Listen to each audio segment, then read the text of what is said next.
Já pensou você produz um vídeo, solta esse vídeo no YouTube e sei lá, depois de 3 anos você percebe que esse vídeo está te rendendo 80 mil reais por mês? Um único vídeo. Pedro, isso é impossível. Não, não é impossível não, e eu vou te mostrar aqui que tem gente já fazendo isso e ganhando isso. E eu vou te provar. E não só isso, eu vou te mostrar que um canal no YouTube com poucas visualizações, com poucos inscritos, fazendo vídeos sem aparecer, vídeos backstage, você pode faturar aí 2 mil, 10 mil, 15 mil reais por mês. Basta você querer e eu vou mostrar pra você agora. Já pensou você produz um vídeo, solta esse vídeo? E eu simplesmente fiz.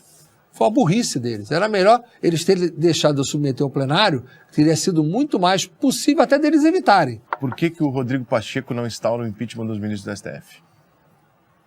É uma pergunta que tem que ser feita a ele. Na verdade, durante o período que eu era presidente da Câmara, também tinha pedido de impeachment do Procurador-Geral da República. E, no entanto, o Renan não deu andamento, deveria ter dado. Também cabe o impeachment do Procurador-Geral da República. O que você acha do STF? Olha, eu já disse, eu tenho tido oportunidade, até já escrevi sobre isso. Eu acho que nós estamos vivendo um problema de uma... Você tem que pegar o seguinte, a Constituição ela fala que os poderes têm que ser harmônicos e independentes. Hoje eles não são nem harmônicos nem independentes.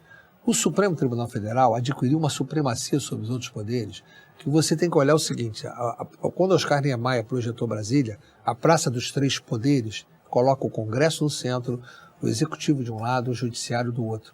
Hoje você pode inverter, pode botar o Judiciário no meio. Por que isso? Isso é grande parte culpa dos políticos. Em primeiro lugar, o Judiciário só age provocado. Se ninguém provocar, ele não vai agir, ele não age de ofício. Então o que acontece? Você pega todo dia a oposição quer discutir aquilo que não há. CPI do MEC, eu vou para o Supremo. Se não der, eu vou para o Supremo. Todo mundo vai para o Supremo. E quando cai com alguém que tem uma posição diferente de outro, você vai simplesmente decisões absurdas, principalmente monocráticas.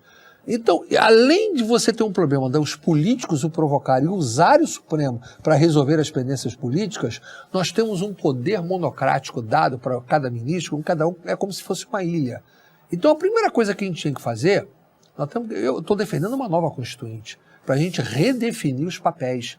E simplesmente, o Supremo, se você não fizer uma nova Constituinte, no mínimo, nós temos que impedir que decisões monocráticas possam ser dadas por ministros, tem que ser pelo menos colegiadas, que importe revisão de legislação aprovada pelo Congresso, ou que possam mudar ou impor políticas públicas que não são da competência dele. Porque o ativismo judicial está se dando nesse ponto. E o ativismo judicial que está se dando é que está levando a essa deterioração de um lado e, ao mesmo tempo, um empoderamento excessivo. Você pega, por exemplo, o Congresso para o Juiz de Garantias.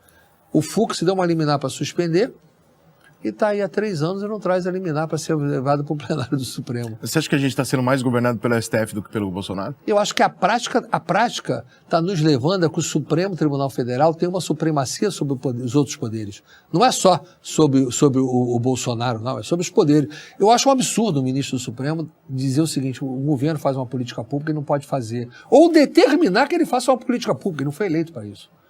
E mais de forma monocrática, nem é o colegiado que está dizendo. Eu acho que a situação é um pouco mais grave do que você decidir ou comentar ou contestar uma decisão única que possa ser dada que você não concorde com a decisão. Entendeu? Eu tenho essa visão que eu acho que o problema é um pouquinho mais complexo. É um problema de ativismo e um problema dos próprios políticos que são os maiores culpados disso. Eu repito, o Supremo só age provocado e não vai agir de ofício para nada. Alguém tem que provocar o Supremo. Essa provocação ao Supremo também tem que ser regulamentada. Não é qualquer um que pode ir ao Supremo para provocar para qualquer tipo de coisa. E eles, no ativismo, também não podem ter decisões monocráticas. No mínimo, a gente tem que fazer é acabar com a possibilidade de decisão monocrática. Isso é o mínimo que a gente deveria fazer. A gente está vivendo um momento no Brasil de muita contestação ao governo do Bolsonaro. E a gente viveu, logo antes disso, um impeachment, puta de um monte de corrupção, um monte de merda do PT. E aí os dois, de repente, eles voltam para a cena, né? O Bolsonaro permanece e viram as grandes opções para a eleição desse ano. Mas o tratamento